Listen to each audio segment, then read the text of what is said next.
Vient du ciel, dispose nos cœurs, bénis-nous ce soir, que nous soyons que cette bonne terre pour recevoir ta parole. Amen. Dans le nom de Jésus, Seigneur. Amen.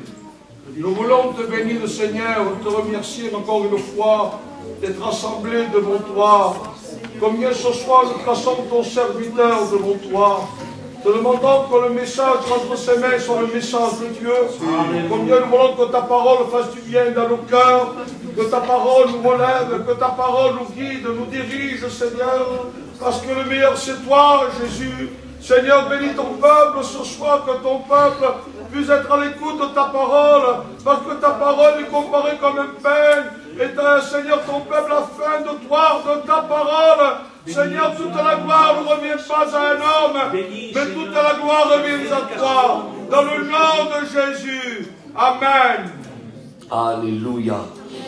Pour ceux et celles qui ont la parole de Dieu, pour faire cette lecture ensemble, amen, qui se trouve dans le premier livre des Chroniques, au chapitre 21 et au verset 21. Chapitre 21, verset 21. Écoutez ce que dit la parole de Dieu. Il dira, lorsque David arriva auprès d'Ornan, Ornan regarda et aperçut David. Puis il sortit de l'air et se prosterna devant David, le visage contre terre. Verset 22, David dit à Ornan, cède-moi l'emplacement de l'air, c'est-à-dire, cède-moi le terrain, quoi. C'était ça. La parcelle de terrain, cède-moi là. C'est ce que David est en train de dire. David dit à Ornan, cède-moi l'emplacement de l'air pour que j'y bâtisse un autel à l'Éternel. Cède-moi-le contre sa valeur en argent, enfin que la plaie qui se retire de dessus le peuple. Ornan, verset 23, répondit à David, prends-le et que mon Seigneur le roi fasse ce qui lui semblera bon.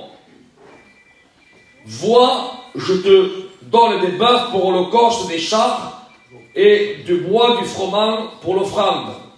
Je te donne tout cela. Verset 24. Mais le roi David dit à Ornan, non. J'aimerais que vous compreniez bien l'histoire, s'il vous plaît. David, le roi, dit à Ornan, non. Je veux l'acheter contre sa valeur en argent, car je ne présenterai point à l'Éternel ce qui est à toi, et je n'offrirai point à un holocauste qui ne me coûte rien. Verset 25, écoutez s'il vous plaît. Et David donna à Ornan 600 cycles d'or pour l'emplacement. Je ne vois pas très bien, je vois un petit peu trouble, j'ai les lunettes qui sont cassées. Excusez-moi pour la lecture, mais je pense même je vais vous expliquer tout ça, d'accord? J'aimerais une fois de plus, excusez-moi. Je voudrais, vous savez, je ne voudrais pas bâcler cette réunion. Je ne voudrais pas faire du vite fait et qu'on passe à côté, ou alors que tu passes à côté. Car le but des réunions, le but des missions, vous savez, l'effort que les frères, le zèle que les frères déploient pour l'amour, pour vous, pour l'amour des âmes, et pour glorifier le Maître, tout ce mal qui se donne, ben c'est pour que la parole de Dieu percute vos cœurs. Alors vous comprenez bien que nous, qu'on apporte la parole de Dieu, on ne veut pas bâcler la réunion, on ne veut pas faire du vite fait et partons et puis ça y est, c'est fini, non. Il faut que tu comprennes la parole de Dieu. Alors si vous voulez bien ce soir, on va refermer nos yeux. On va recourber nos fronts. Ceux qui ont des portables, s'il vous plaît, essayez de les mettre sur vibreur. Je pense que, voilà, je pense même que vous pouvez résister une petite demi-heure sans le portable. On va fermer nos yeux, on va prier le Seigneur. Je voudrais tant ce soir que le Seigneur te parle. Dieu le sait que c'est vrai. Dieu connaît mon désir. Je voudrais que Dieu te parle, te fasse comprendre ce soir, et que tu puisses avoir l'oreille du disciple. On va reprier Dieu. Je vais demander à nos responsables, à Samuel, de prier le Seigneur.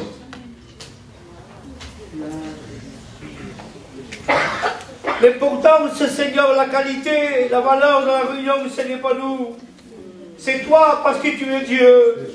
Il y a combien cette réunion tu l'as payée à Golgotha? Tu la connaissais déjà. Seigneur, nous te plaçons l'église devant toi. Qu'elle soit attentive ta parole.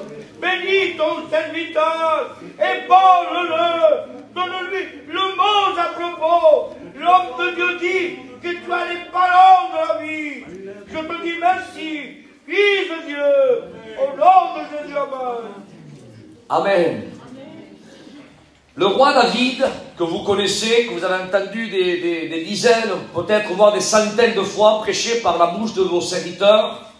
Donc vous savez, dans la parole de Dieu, il y a des personnages qui sont peut-être plus dans l'ombre que d'autres. Un exemple, si je vous parle par exemple de Jephthé, si je vous parle par exemple de Tola, qui est Tola? Je ne veux pas vous faire lever le doigt à celui qui le connaît. Mais si vous interrogez la parole de Dieu, ça se trouve dans le livre des juges, c'était un juge. C'était le 7e juge d'Israël. Donc, voyez-vous, c'est un homme qui est moins connu au milieu de nos assemblées. Mais si je vous parle par exemple de Moïse, là c'est pas pareil. Hein? C'est des noms qui sont plus familiers.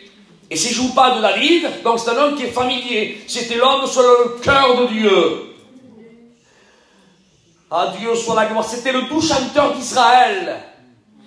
C'était le jeune homme même qui terrassait les géants.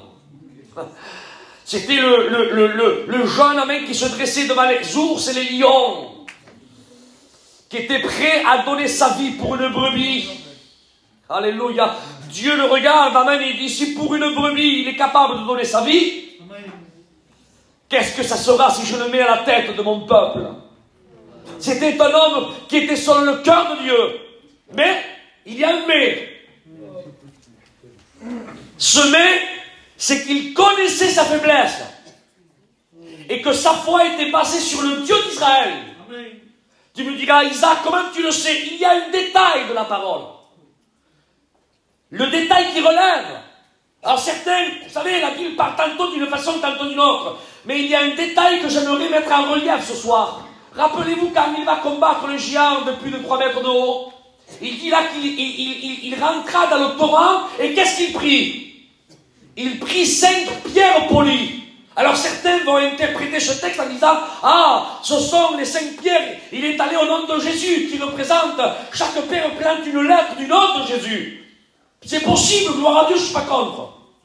C'est pas une fausse doctrine de dire ça. Ça peut suivre aussi le fil que David aussi avait la foi, non pas de terrasser non seulement un géant, mais quand vous lisez la parole de Dieu, il n'y en avait pas un géant, car Goliath avait 5 frères. Donc le but de David, il avait une foi tellement grande que ça ne lui intéressait pas de terrasser seulement Goliath. Il voulait terrasser les 5, lui. Mais ça représente aussi la faiblesse de l'homme. Pourquoi tu dis ça, Isaac? Parce que je voudrais vous donner ce détail de la parole qui m'a beaucoup parlé à moi. David connaissait son incapacité. Il savait que dans une fronde, on ne peut pas mettre 5 pierres à la fois. Et il se disait, je vais armer ma fronde, je vais mettre la pierre là, je vais là bouger mon bras, mais peut-être, je suis qu'un homme, peut-être j'aurais peu manqué la cible. Et à ce moment-là, il faudra que je rearme ma fronde. Il me faudra une seconde pierre. Mais peut-être que la seconde pierre, peut-être que je raterai encore ma cible. Je vais prendre 5 pierres au cas où. Il savait, il connaissait que sa nature à lui était limitée. Il est bon de savoir qui nous sommes. Il est bon de reconnaître notre état. Il est bon d'évaluer, amen, ce que nous sommes. Et il faut que tu comprennes ce soir, il faut que tu le comprennes, que tu es faible. Et comme on a parlé ce matin, l'homme était à Jérusalem, il était là-bas. Mais la parole nous déclare qu'il est descendu.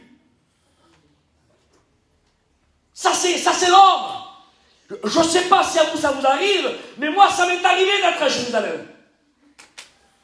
Et si ça reste entre nous, bon, de toute façon, dites-le, c'est pas grave, parce que moi je m'affiche, je n'ai pas honte des candidats, vous savez, j'en ai marre de nettoyer seulement que la vitrine extérieure.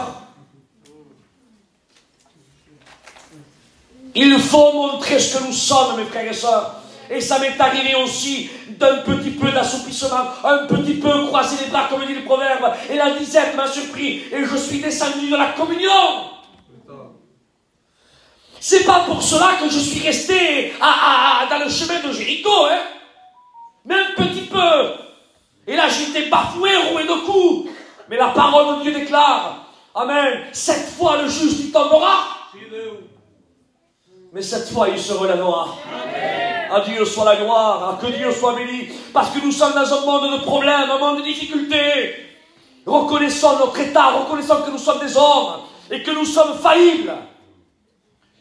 L'homme de Dieu, David, l'homme selon le cœur de Dieu, avec tout ce que Dieu a fait à travers lui, il est à la tête du peuple d'Israël. Et là, à ce moment-là, la Bible déclare qu'il a un ardent désir. Alléluia. Il a un ardent désir de construire une maison à son Dieu. Alléluia. Il veut la construire lui. Personne ne lui a forcé, personne ne lui a mis le couteau à la gorge, non. Ça a été un désir qui est sorti de ses entrailles. Il voulait. Il disait, moi j'habite une maison, une belle maison, et mon Dieu, lui, dans une maison de tente. Quelques mots sûrement qu'il a pensé comme ça dans son esprit. Il a évalué, il a dit non, il dit je veux. Il a voulu. Il a voulu, alléluia, construire une maison pour son Dieu. Mais regardez le cœur de l'homme de Dieu. Il est allé là vers Orna, dit la parole de Dieu. Et il a vu l'emplacement, là où il voulait bâtir. Et la parole déclare qu'il dit, il va vers le propriétaire, il dit, écoute ton champ là, le lieu là où je veux bâtir pour l'éternel, il dit, vends-moi-le. Mais comme lui c'était le roi, c'est bizarre, hein, comment ces médailles nous font plier. Hein. C'est pas d'aujourd'hui que ça existe ça, hein. C'est pratiquement de tout temps. Il semblerait que quand on voit une médaille, on dirait que, je sais pas, ça nous rentre les jambes en coton. Mais comprenons que le véritable qu'on doit trembler, le seul, l'unique, c'est l'Éternel, les armées. Et cet homme-là, on a dit, mais non. Il dit, je te la donne. Écoutez, si David il aurait eu un petit peu le cœur du chitan, il aurait dit mistos. Ah oui ou non? Seigneur, tu sais bien que je fraude pas, je propose de l'acheter, mais lui, il veut pas que je l'achète, il me le donne pour toi. Ah, que Dieu soit béni, je prie pour toi, hein. C'est bien, gloire à Dieu, merci Seigneur. Ah, qu'il est la chaude, hein. Je t'invite à faire une riade, mais tu mangeras avec moi demain. Merci, c'est gentil, hein. Peut-être moi, j'aurais fait ça. Mais pas David. David, non. Non. Il dit, je veux offrir un hôtel, amen, sur une terre, amen, qui m'appartient, mais parce que si tu me la donnes comme ça, elle t'appartiendra à toi. Parce que tu me la donnes seulement que des mots, non. Il faut qu'il y ait une acquisition, un acte. Et la parole de Dieu déclare, amen, que David, Orna, c'est pas Orna qui a fixé le prix, hein. Il aurait pu dire, écoute, je ne veux pas que je t'en donne, mais écoute, je sais pas, donne-moi 2 cycles d'or. Il y en aurait eu amplement assez pour l'époque. Mais David, lui, non. Il contemple la pureté, la grandeur, la sainteté de son Dieu, le Dieu avec qui dirige, qui conduit, qui a délivré Israël. C'est son Dieu qui est grand. Alors il fixe lui-même le prix. Vous imaginez, c'est comme vous, par exemple, vous irez acheter, par exemple, un appartement, un terrain, et que vous direz au propriétaire, écoutez, je t'en donne, c'est moi qui va te fixer le prix. Si on fixe le prix, nous, si le terrain, par exemple, nous mettons 100 000 euros, si nous, on devrait fixer le prix, combien on le met le terrain? Je vous en donne 10 000, si vous voulez. On le rabat de 90%. C'est vrai ou faux? Mais David, lui, c'est lui qui va mettre la toison du prix, mais non pas à l'avantage de David. À l'avantage d'Orna. Il va dire, écoute, je te mets le prix, moi. Ah, combien tu me donnes? Je te donne 600 cycles d'or. Alors, ça nous dépasse. 600 cycles, c'est quoi 600 cycles? J'ai fait un calcul. Vous savez combien ça faisait si c'est un cycle d'or? Ça faisait à peu près, on va arrondir, ça faisait 9 kg 600. On va arrondir à 10 kg d'or. Pour l'époque, hein. Écoutez, aujourd'hui, en 2024, le prix du kilo est à 60 000 euros. Multiplié par 10, Jeannot, ça fait 600 000 euros. Aujourd'hui, David dit, je te donne 600 000 euros pour le terrain. Attention, il faut les mettre les choses dans son contexte. Une maison ici en Perpignan, je dis ça comme ça, il y a peut-être 100 ans de ça, on a acheté peut-être l'appartement, mettons peut-être pour 5 millions. Le même appartement aujourd'hui, 100 ans plus tard, en 2024, il vaut peut-être 300 000 euros. Parce que le pouvoir d'achat a évolué. Est-ce que vous comprenez ça? Il lui donnait 600 000 euros, il y a 3 000 ans de ça. Hein. 600 000 euros, il y a 3 000 ans de ça. Tu veux dire quoi avec ça, Isaac? Tu vas me dire où? Je veux dire avec ça même que David a évalué à sa juste valeur ce que Dieu mérite. Amen. Alléluia. Alors, vous me direz, mais comment est-il possible que David a évalué comme ça? Comment est-il possible? J'ai marqué ceci, moi. J'ai marqué, et toi? Toi, combien évalues-tu Jésus? À combien tu l'évalues? Isaac, je passe le terrain, moi. Je vais pas acheter quelque chose pour le Seigneur. Non, mais c'est une exemple, c'est une comparaison que je fais. Pour vous prouver avec que le Dieu que David avait, c'est le même que le nôtre. Est-ce que vous comprenez ça? Et David a évalué seulement que pour bâtir là un hôtel et la maison de l'Éternel, seulement l'emplacement, si je vous compte combien coûtait tout le matériel du temple, écoutez, ça nous dépasse. Ça nous dépasse. Tellement qu'il y avait de l'or, du marbre, des cèdres du Liban, et il fallait le transport, bref, et tous les étoffes qu'il y avait, et tous les rêves, bref. Il y en aurait pour des milliers d'euros. Seulement que le terrain, 10 kilos presque d'or, 600 000 euros, il a mis sur la table. Tiens, pour mon Dieu. Il a évalué le Dieu d'Israël, il a évalué le véritable Dieu. Je te pose une question, toi. Combien évalues-tu Jésus? Qu'est-ce qu'il vaut pour toi?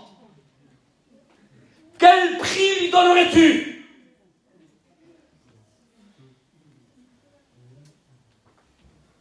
Isaac, je m'attendais à notre message, moi écoutez, dites-lui à Dieu. Ne me le dites pas à moi. Dieu veut comme ça ce soir. Combien mettrais-tu sur la table pour Jésus? J'ai marqué ceci, dans la parole de Dieu, il y a des personnes qui ont évalué Jésus. Écoute bien, hein, tu as vu Jésus, toi? Tu as dormi, toi, à côté de Jésus? Corporellement, je parle, hein. Tu as mangé face à face avec lui? Tu as vu, toi, Jésus imposer les mains aux lépreux et les prêtres purifiés? Tu as été, toi, un témoin oculaire devant le tombeau de Lazare? Et qu'il a crié Lazare sort et que le mort est sorti. Est-ce que toi tu l'as vu? Non. Et aucun de nous. Mais celui qui l'a évalué l'a vu. Il a dormi à côté de lui. Il a mangé avec lui. Il a vu les miracles faits par ses mains. Non pas seulement 15 jours, mais presque 3 ans et demi à ses côtés. C'était celui avec que le Seigneur lui avait fait confiance, il lui avait donné la bourse. C'était le trésorier de l'équipe. Il s'appelait Judas. Et à un certain moment, il a fallu qu'il mette un prix sur Jésus.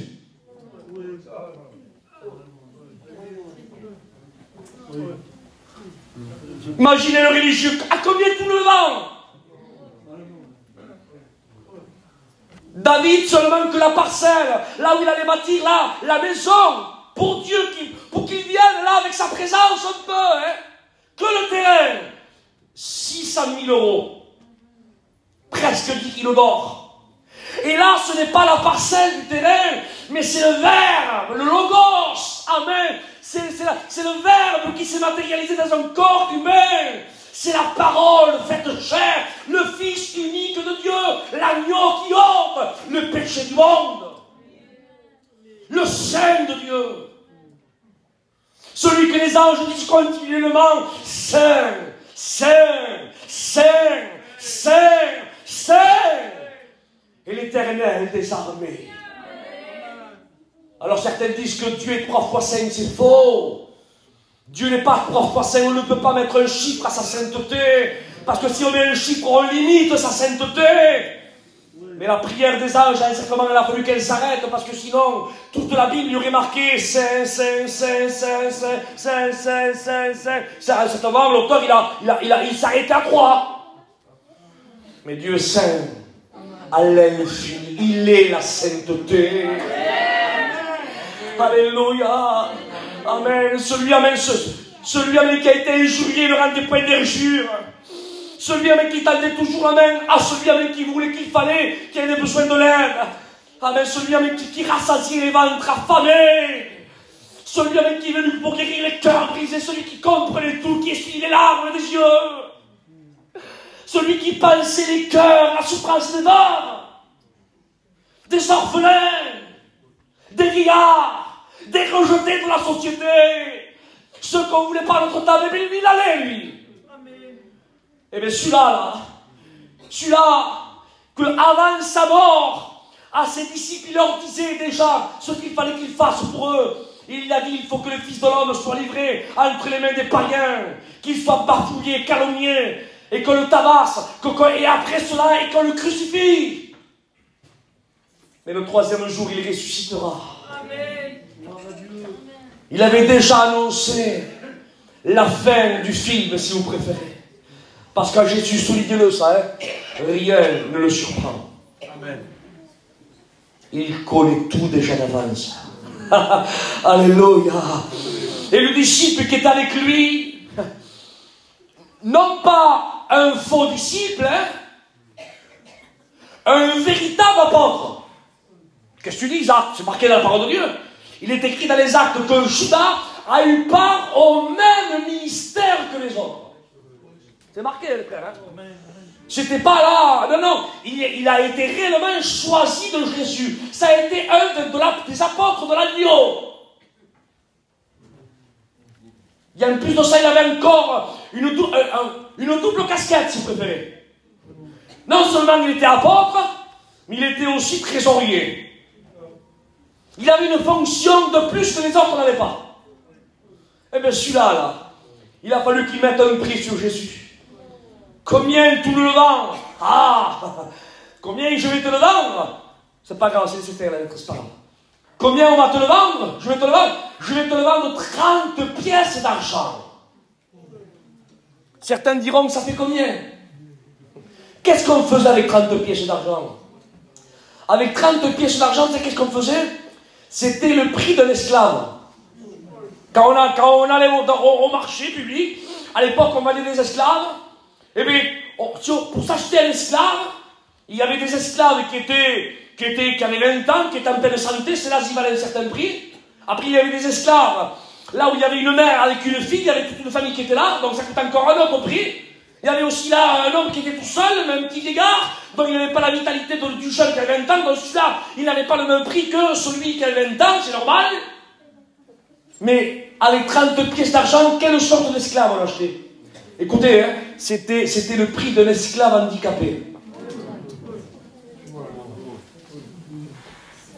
Un esclave handicapé. Peut-être qu'il ne pouvait pas peut-être bien marcher. Peut-être qu'il avait peut-être une main, peut-être qu'il pouvait être sans série. Un handicapé, écoutez, où son travail peut être réellement réduit. Qui ne peut pas faire ce que l'autre fait de 20 ans, 30 ans. Avec cet esclave-là, on bradait son prix. S'il n'aurait pas été handicapé, il valait tant. Mais comme il est handicapé, eh bien, je te le vends 30 pièces d'argent. Ou alors on peut acheter un champ. Et c'est d'ailleurs ce qui s'est fait un peu plus tard. Le champ du potier, le champ du sang. Ah voilà combien ils ont évalué Jésus. le prix d'un esclave handicapé. Alors certains ouvriront les yeux ce soir. Claro. Disons, pas possible, Isaac. Ils ont évalué notre Jésus, le nôtre. Mais c'est pas possible qu'il a fait moi. J'aurais été lui, j'aurais pas fait ça. Si moi je vous dirais ce soir, si vous aurez été là avec Jésus, vous l'aurez fait vous l'aurez. Est-ce que vous l'aurez pas bradé à 32 pieds d'argent? Mais personne n'oserait dire. Moi je l'aurais fait personne. Et moi je vous dis, écoutez frères et sœurs, que personne ouvrira les yeux, parce qu'il y en a qui font pire. Quoi? Pire que Judas? Judas l'a évalué, lui, a évalué le Saint d'Israël, a évalué la parole faite chair, il a évalué le Créateur, le Sauveur, l'agneau qui ôte le péché du monde. Il a évalué Jésus au prix d'un esclave handicapé. Moi, je ne l'aurais pas fait. Toi, tu ne l'aurais pas fait. Il y en a, écoutez, j'ai marqué ceci, que personne, bien sûr, ouvrira les yeux, parce que juste des fois, à côté de nous, il y en a qui font comme Ésaü. Ils vendent le droit d'aînesse pour un plat de lentilles. Même pas la marmite de lentilles. Hein. Quand une marmite, on peut manger en 3 ou 4. Un plat. Si je poserais la question à mes soeurs ce soir, combien vaut une boîte de lentilles? Si c'est à Leclerc, peut-être ça vaut 2,50 €. À Auchan, peut-être 2,70 €. Au Lidl, peut-être avec 1 €, peut-être on a 2 boîtes, ça dépend des promotions. La boîte, hein, pas de plat, hein, la boîte on fait de plat. Alors un plat, combien ça coûterait si on divise 50 centimes d'euros? Eh bien, Ésaü a évalué l'héritage de son père pour 50 centimes. 50 centimes, pas possible, Isaac. C'est marqué dans la parole de Dieu. Mais moi, je ne suis pas comme ça, non, toi, tu fais pas. Mais il y a des personnes qui y vendent Jésus encore pour moins que ça. Des personnes qui bradent Jésus pour un mensonge. Des personnes qui vendent Jésus pour une cigarette. Des personnes qui vendent Jésus pour un petit peu d'orgueil parce qu'ils ne veulent pas se plier. Des personnes qui soldent la vérité gratuitement. Au nom du Seigneur, je dis bien au nom de Jésus, évalue à sa juste valeur celui qui s'est donné pour toi. Alléluia, amen. Regardez la différence, amen. S'il y a des personnes, regardez Job au début, s'il y a David qui a évalué le champ, la parcelle pour bâtir la maison de l'Éternel, pour presque 10 kilos d'or, soit si on convertir aujourd'hui 600 000 €, c'est déjà pas mal, la barre est haute, David. Tu as mis la barre haute, David, hein. Si d'autres font comme Ésaü, ils vendent leur droit d'aînesse, l'héritage de son père pour un plat de lentilles, c'est-à-dire pour 50 centimes d'euros. Et si d'autres font encore moins, ils vendent des fois Jésus peut-être pour un mensonge, c'est-à-dire gratuitement, quoi. Regardez la différence. Veux-tu savoir à combien Jésus t'a évalué à toi?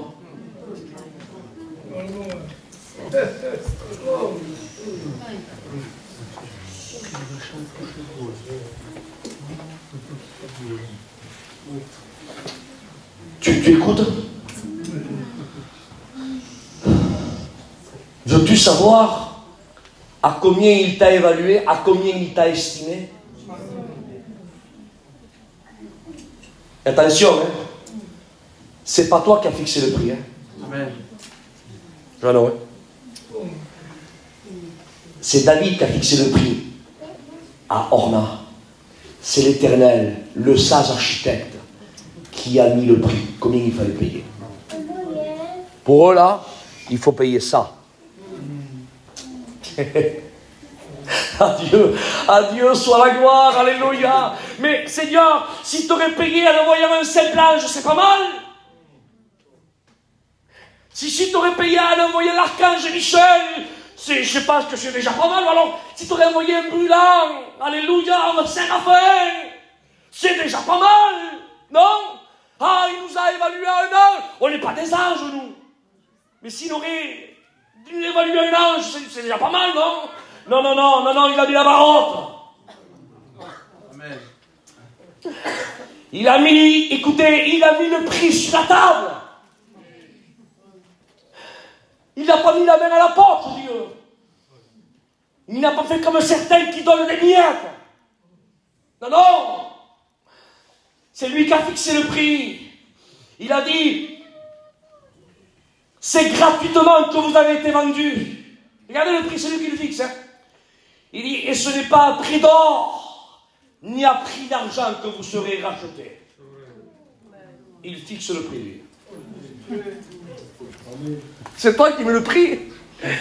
C'est toi qui mets le prix. Tu nous dis que ça sera ni à prix d'or, ni à prix d'argent, mais alors ça c'est bien plus haut. Tu vas envoyer un ange, tu vas envoyer un archange, un chérubin, l'armée céleste, l'armée du ciel. C'est ça que tu vas envoyer. Non, non, non, non, non, non. Ça va être bien plus que ça. Alléluia. Alléluia. Amen. Alléluia. Et il a mis sur sa... Je prends l'image, hein. Il a mis sur la table, il a sorti sa perle de grand prix. Son fils unique, son unique fils, car Dieu a tant aimé le monde qu'il a donné son fils unique afin que quiconque croise en lui ne périsse pas, mais qu'il ait la vie éternelle. De toute façon, pour acheter les âmes, écoutez, c'était obligé qu'il envoie son fils. Pourquoi Isaac? Parce que l'âme sort de Dieu. Et l'âme a une valeur inestimable. C'est pour cela que la Bible déclare, elle donne une évaluation à l'âme. Hein. C'est marqué dans la parole. Hein. Il dit, à quoi servirait-il à un homme? Il dit de gagner le monde. Il dit, si perd son âme.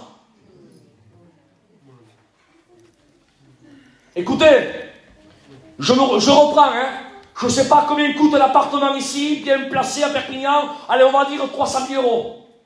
Si c'est au bord de la mer, allez, on met la barre plus haute. Allez, très haut, 1 million d'euros. Mais là, la Bible ne dit pas à quoi servirait-il à un homme de gagner l'appartement qui est au bord de la mer qui coûte 1 million d'euros. Non, non, non, il dit le monde. Ça veut dire, pour faire comprendre, quand on est dans un langage de chez nous, imagine qu'on vendrait tout Perpignan en billets de banque. Imagine qu'on vendrait toute la ville de Paris en billets de banque. Imagine qu'on vendait toute la ville de Toulouse, de Bordeaux en billets de banque, de Nice, de Monaco en billets de banque. Imaginez, et il dit le monde, hein, imaginez, si on vendrait par exemple tout le pays de la France en billets de banque, là. Si on vendrait tout le pays d'Italie en billets de banque, tout le pays d'Israël en billets de banque, tous les États-Unis en billets de banque, tous les 5 continents, on vendrait tout en billets de banque. Et si on irait dans les profondeurs des océans, il y a là on trouverait là de l'or, du pétrole, des perles précieuses. Et on retirerait tout ça des entrailles de la terre et on transformerait tout ça en billets de banque. Imaginez. Mais la Bible ne dit pas la terre. Il dit le monde. Et dans le texte grec, le mot monde, soulignez-le, c'est le mot cosmos. Et dans le cosmos, c'est quoi? Dans le cosmos, il y a à l'intérieur 100 milliards de galaxies. Dans le cosmos. Et dans chaque galaxie, il y a 100 milliards d'étoiles. Et chaque étoile fait entre 5 et 7 fois la grosseur de la planète Terre. Alors récapitulons. S'il faudrait vendre, écoutez, hein, s'il faudrait vendre mais notre planète bleue avec tout ce qu'elle contient, et les 100 milliards d'étoiles qu'il y a dans cette galaxie dans laquelle nous sommes, et s'il faudrait vendre les 100 milliards de galaxies, et chaque galaxie contient 100 milliards d'étoiles, c'est tout ça le cosmos. Et si on aurait tout ça en billets de banque, mais il n'y aurait pas assez d'argent pour acheter une âme. Une âme, hein? Une âme, Jeannot. Une âme, Chino. Une âme! Il dit pas au pluriel, à quoi servirait-il à un homme de gagner le cosmos? Aux hommes, le cosmos, c'est pas le pluriel, ça. Il dit à quoi servirait-il au singulier? À un homme de gagner le cosmos. Ça veut dire que le cosmos, s'il faudrait le transformer en billet de banque, il n'y aurait pas assez d'argent sur la table pour acheter une âme. Une âme. Une âme. Une âme. Mais comment ça se fait que l'âme vaut si cher? Parce qu'elle sort. Elle sort des poumons de Dieu. Amen. Et Dieu expira à la dame. un souffle de vie et il devient une âme vivante. Amen. Pour cela que le texte dit, vous avez été vendus, il dit, mais gratuitement. Je comprends pourquoi gratuitement, parce que le diable n'avait pas assez d'argent pour nous acheter. Amen. Mais comment ça se fait que nous sommes devenus sa propriété? Parce que l'homme amène à signer l'acte notarié en désobéissant à Dieu et en disant oui au diable. Il s'est vendu gratuitement.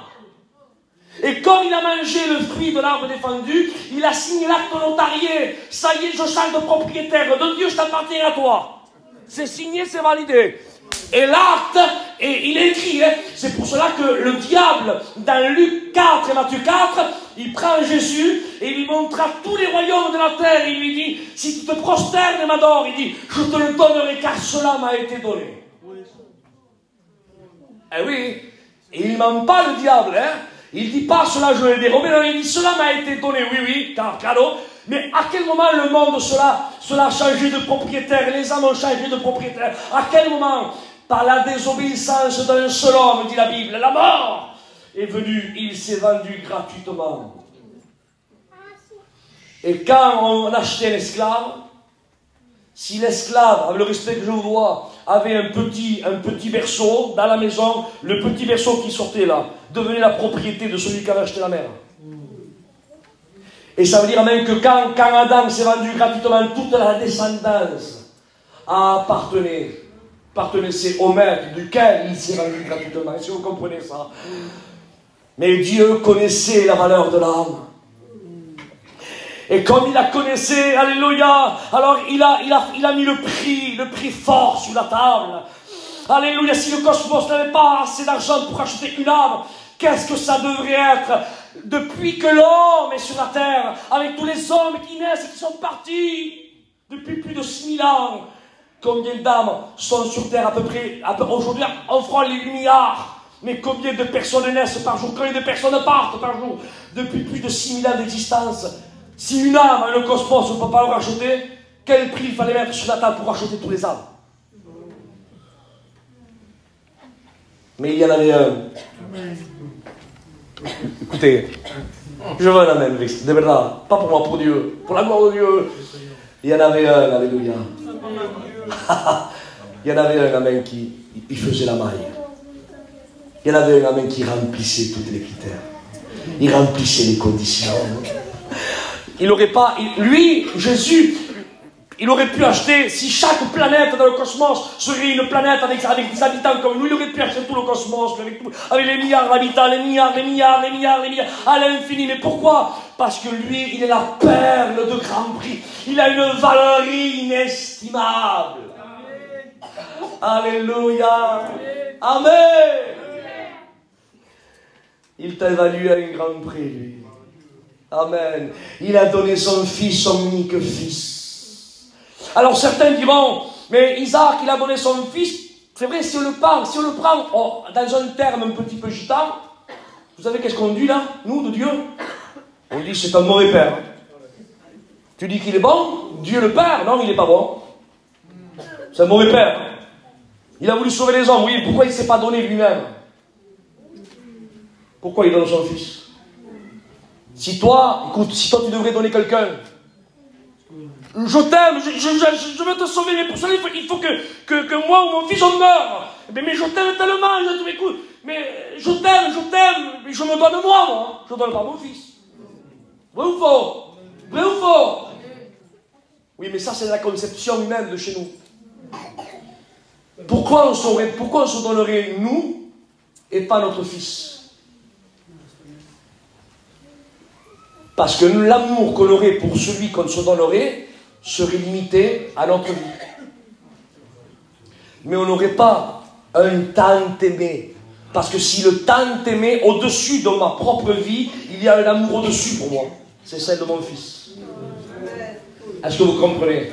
Et la parole nous déclare, car Dieu a tant aimé le monde. Entendez, tant aimé le monde qu'il ne s'est pas donné lui.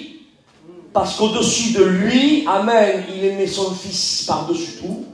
et il a donné, amen. Il n'a pas mis une limite, amen, à son amour pour te sauver. Il a donné ce qu'il avait de plus grand, son fils, son unique fils. Amen. Afin que quiconque croise en lui ne périsse point, mais qu'il ait la vie éternelle. Et je dis ensemble, amen.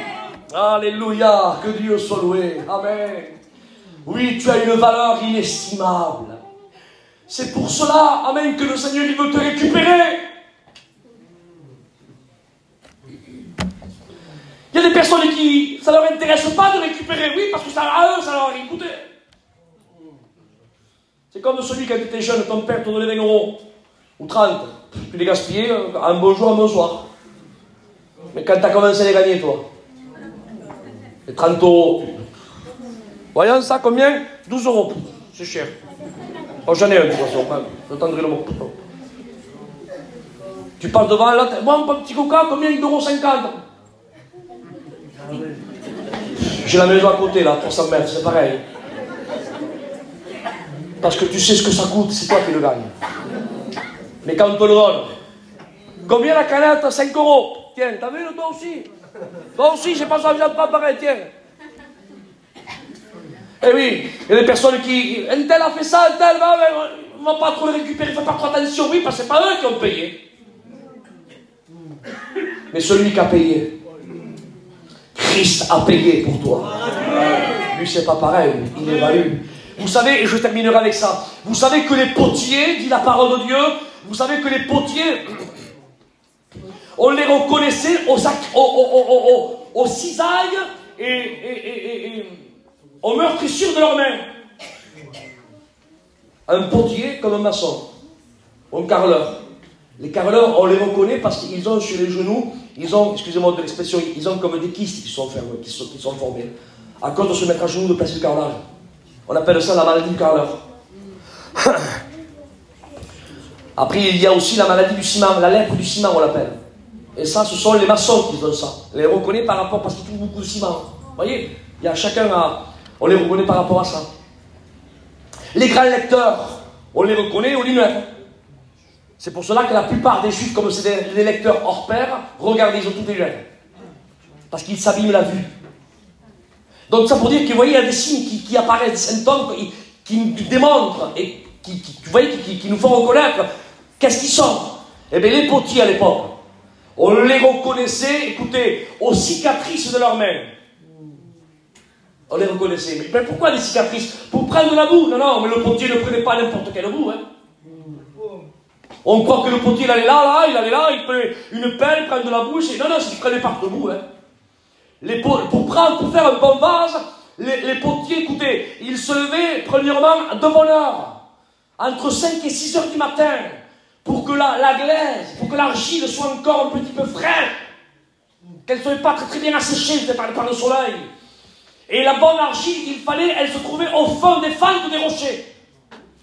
Donc ils allaient un petit peu dans les cimes là, dans les collines, et quand ils trouvaient des fentes des rochers, ils plongeaient leurs mains, ils la rentraient. Même que les fentes étaient étroites, ils mettaient la main et ils prenaient, ils rascavaient, ils grattaient au fond des parois et ils prenaient une masse d'argile. Mais quand ils avaient la main remplie d'argile, ils sortaient, ils extrayaient là-bas la main comme ça remplie d'argile. Mais comme la main était remplie d'argile, la main elle se coupait contre les parois des rochers. Et quand il sortait l'argile comme ça, il avait la main remplie de sang. Et la parole de Dieu nous dit que dans le chapitre 18 du livre de Jérémie, il dit que le potier, il fit un vase avec cette argile-là. Et il dit, et ce premier vase, il ne réussit pas. Il dit, après il a fait un autre qu'il trouva bon. Mais il y a une version qui est profonde qui dit, il prit, soulignez le détail, il prit la même masse. La même masse, hein. C'est-à-dire que la masse qui n'a pas réussi, n'a pas fait ça. Elle n'a pas réussi, celle-là. J'en prends une autre. Non, il n'a pas fait ça. Il dit, la masse n'a pas réussi, celle-là. Il dit, eh bien, comme je sais, parce qu'en voyant la masse qui n'a pas réussi, vous voyez avec les mains, il voyait les meurtrissures de ses mains, il voyait les plaies, la douleur qu'il a subie pour avoir cette masse-là. Alors, il ne la balayait pas un seul coup de long. Il lui donnait encore une deuxième chance, il la reprenait. Il avait patience. Il a remodelé pour faire, alléluia, ce qu'il voulait faire, alléluia. Et à la deuxième chance, amen, parce qu'il connaissait la valeur de ce qu'il avait entre ses mains. Et le vase, amen, réussit entre ses mains. Est-ce que vous comprenez ça? Tout ça parce qu'il a évalué à sa juste valeur combien ça lui a coûté. Laissez-moi vous dire, amen, que Dieu, quand il te voit, Christ, quand il te voit, amen, il ne te bannit pas, même que des fois, tu l'as vendu pour pas grand-chose, même que tu lui as tourné les épaules à Jésus. Il te regarde à nouveau. Il ne te bannit pas. Parce qu'il voit les cicatrices qu'il a. Il sait combien tu lui as coûté. Lui, ça n'a pas été comme le potier. Il n'a pas mis la main dans une fente. Non, non, non. Lui aussi, il a été jugé avant que le soleil se lève.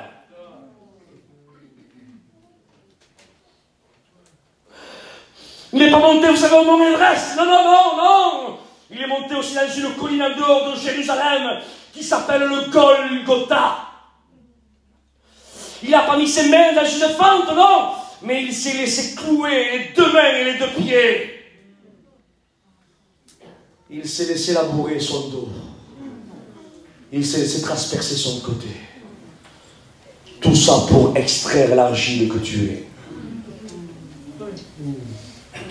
Et quand il t'a extrait, tu étais une masse informe, tu étais tohu-bohu, informe.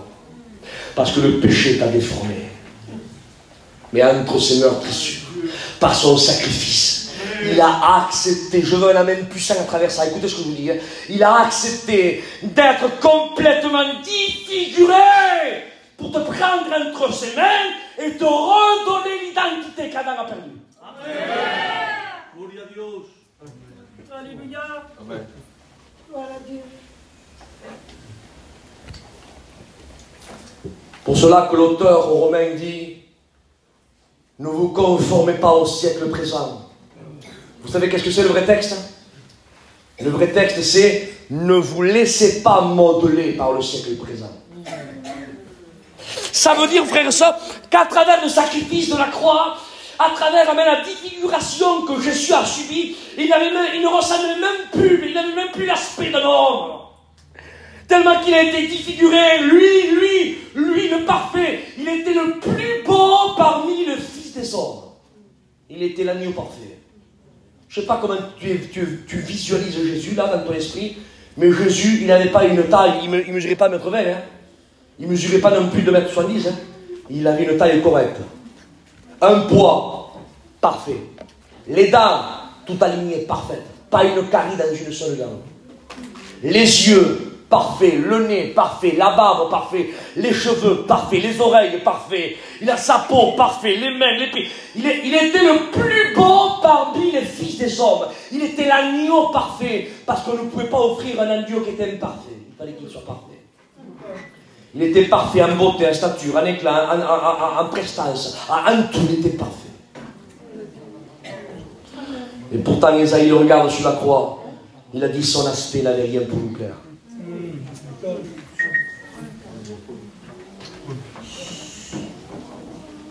L'auteur des psaumes, au chapitre 22, verset 7, il parle de Jésus sur la croix.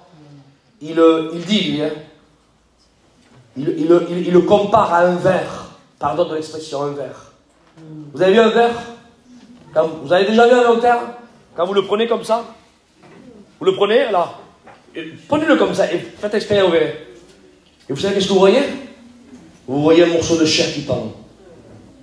Mais le Christ, de la tête aux pieds, son nez en sang, les yeux au beurre noir, les joues enflé, parce que scientifiquement c'est prouvé, quand on arrache la barbe, les joues enflent. Imaginez le Christ, des yeux au beurre noir, du sang par le nez, les lèvres peut-être fendues, là les joues enflées, son dos labouré. Vous avez passé devant un champ labouré, on ne voit même pas une brindille d'herbe apparaître. Et bien toute la peau était retournée sur elle-même, on pouvait voir et compter ses os, les os apparaissaient. Et il était suspendu entre ciel et terre. On aurait dit un morceau de chair qui pendait.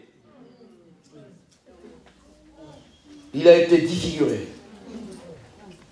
pour te redonner l'image qu'Adam a perdu au jardin d'Éden. Ça veut dire qu'Isaac, chrétien, chrétienne, à travers la croix, Gino, amen, autrefois nous portions, amen, le tohu-bohu du péché, nous étions informes, mais à travers la croix, Christ, amen, nous a reformés, à travers son sacrifice, il a été déformé, pour qu'on reprenne l'identité de la sainteté, de la pureté, de l'identité de l'amour de Dieu. Alors Paul dit, ne laissez pas ce siècle mettre ses mains sales sur vous, pour vous défigurer. Ne laissez pas ce siècle présent vous modeler, mais gardons l'identité que Dieu nous a donnée à travers son sacrifice. Tu es tellement important pour lui. Écoute, que même sur la croix, personne ne remisait quoi que ce soit sur un tueur, un menteur, pardonnez l'expression, un rigolo, un meurtrier, quelqu'un qui était un rejeté de la société. Personne ne rien misé sur lui. Mais l'âme qu'il avait était tellement importante que même dans l'agonie de sa souffrance et de sa mort sur la croix, il a pu l'arracher aux ténèbres. Et peut-être 10 minutes avant de mourir, il a évalué l'âme du brigand. En mourant, hein. Ah, il a arraché. Il lui a dit, aujourd'hui tu seras avec moi, repentis de Dieu. Je te le dis devant Dieu que c'est vrai. Peut-être que les hommes te jugent, peut-être que les hommes te rejettent.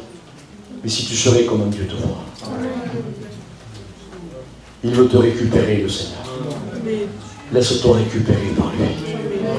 Chrétien, chrétienne, on a compris le message de Dieu ce soir. Évaluons à sa juste valeur celui qui est au milieu de nous. Respectons-le. Honore-le. Excusez-moi pour ceux qui portent du deuil. Je voudrais donner une comparaison un petit peu au style gitan, vous me permettez? Sans froisser personne. Però io sono un caloio, je suis un gitan, espagnol et catalan. Et conosco mis costumes. J'ai été bercé depuis le berceau là-dedans. Moi, si je vois quelqu'un que je vois au milieu de vous là, avec un foulard qui rentre chez moi manger la télé, je l'éteins de suite. De suite. Excusez-moi, si je bois un petit peu, perdonnez aux agitos, mais si j'ai un petit peu d'alcool sur ma table, un petit peu de vin, vous rentrez, je fais ça, je vous frappe le vin. Écoutez, tout ça pour dire que je sais respecter ceux qui méritent le respect. Maintenant, regardez la différence. Que moi, je me dis, par exemple, sul caloio, sul gitano, des quatre, de la squatte scostilière, des quatre côtés, de la tête jusqu'à l'homme du pied, gitan, mon père, ma mère, si on remonte comme ça, je suis pas romain, je suis gitan. Soyez, attention, Et là, il y a quelqu'un qui rentre chez moi, il veut me visiter, il va pas chez n'importe qui, il va chez un soi-disant calot. Donc il se dit, c'est obligé qu'il me respecte. Il ne se pose même pas la question, il le sait. Il sait là où il rentre. Et dès que je le vois, je fais comme ça. Ah, t'es rentré. En télévision. Rentre, assis-toi. La 2, la 3, la 4. Là, un peu comme là. Vas-y, rentre, c'est dans ta tête. Toi, tu dis, peut-être qu'il ne m'a pas fait attention. Et l'autre fait ça, tu sais, pour. Excuse-moi, Isaac. Si, mais rentre, toi, peut-être par là. Et l'autre, il attend. 2 minutes, 3 minutes, 5 minutes, 10 minutes, il voit qu'il ne fait rien. Il dit, excuse-moi, mon frère, je repasserai. Allez, ciao. Tout le monde le fait. Et moi aussi, quand j'ai eu porté ces habits, porté ce gladia, je me suis éloigné aussi quand j'ai vu des personnes qui étaient comme ça. Parce qu'on rentre dans une réflexion en disant, il connaît, lui, nos coutumes. Ça serait, si on parle n'importe qui ne connaît pas, non les tomo quejas. Parce que je vais pas aller au champ comme ça, il est où le directeur? Éteignez la radio, Je ne vais pas faire ça. Je sais où je vais. Mais si je vais vers un soi-disant comme l'un des miens, mais ça me mal. Et là, je ne reste pas. Là, je pars.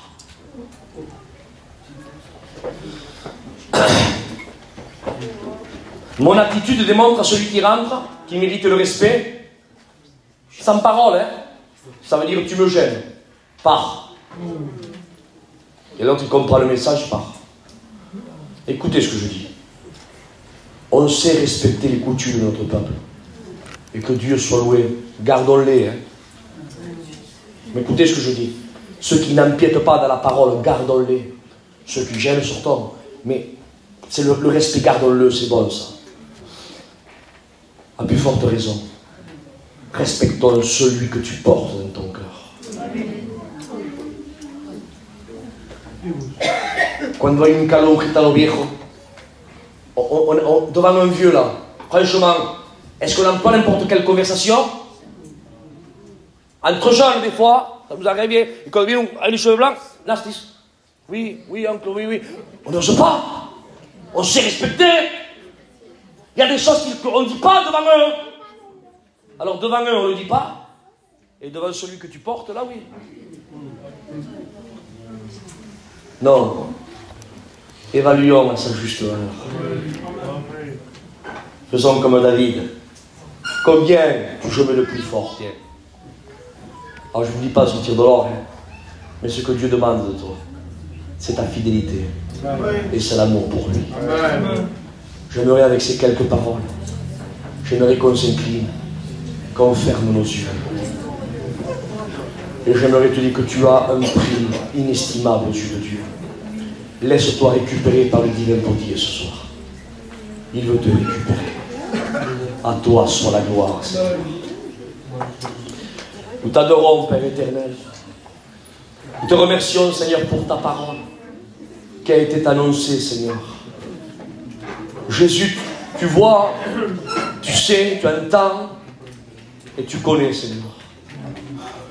Regarde les âmes. Merci, Seigneur, de leur avoir parlé, car je sais que c'est toi qui as parlé. Je te prie, Seigneur, que ta parole, Seigneur, continue à percuter les cœurs. Qu'il se crée, Seigneur, à l'intérieur d'eux des tsunamis, des séismes spirituels, que des chaînes se brisent, que des liens, alléluia, lâchent, que des verrous, Seigneur, se dissouent, et que ta gloire, Seigneur, se manifeste dans leur cœur. À ton nom soit la gloire ce soir. Merci de m'avoir permis d'être ici avec mes frères pendant ces 3 jours.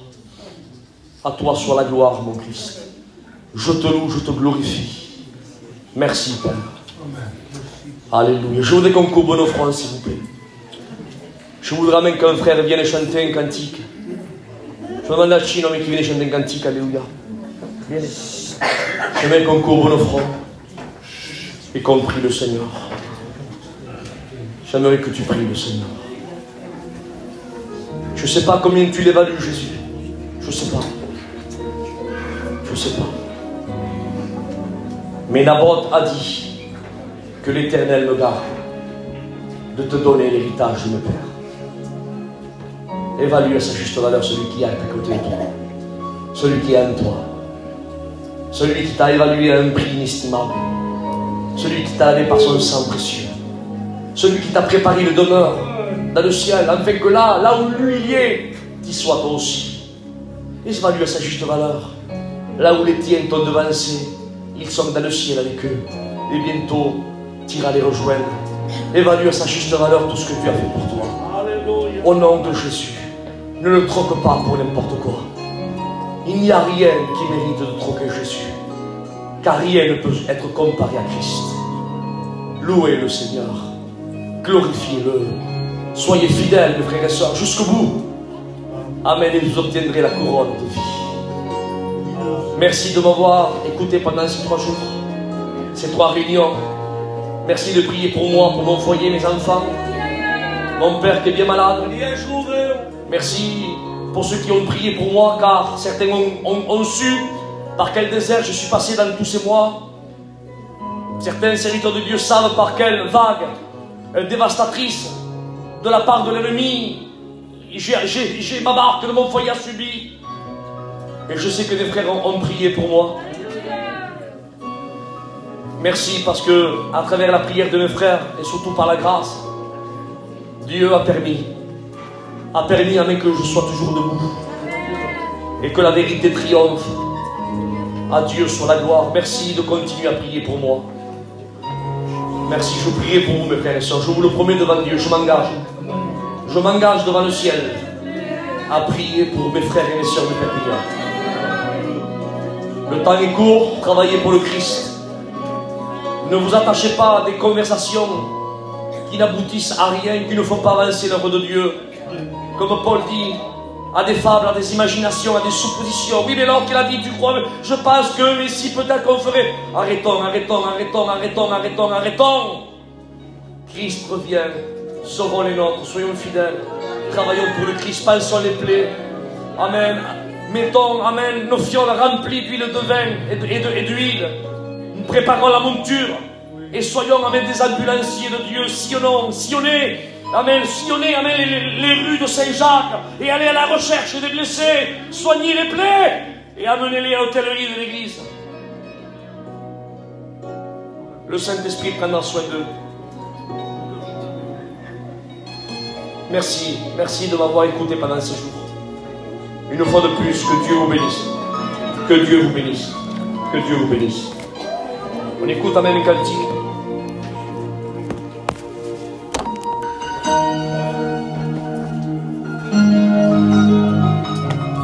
On s'incline encore.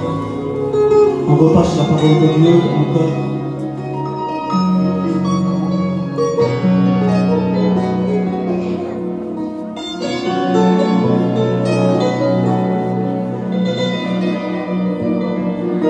Gloria a Dios. El necio me la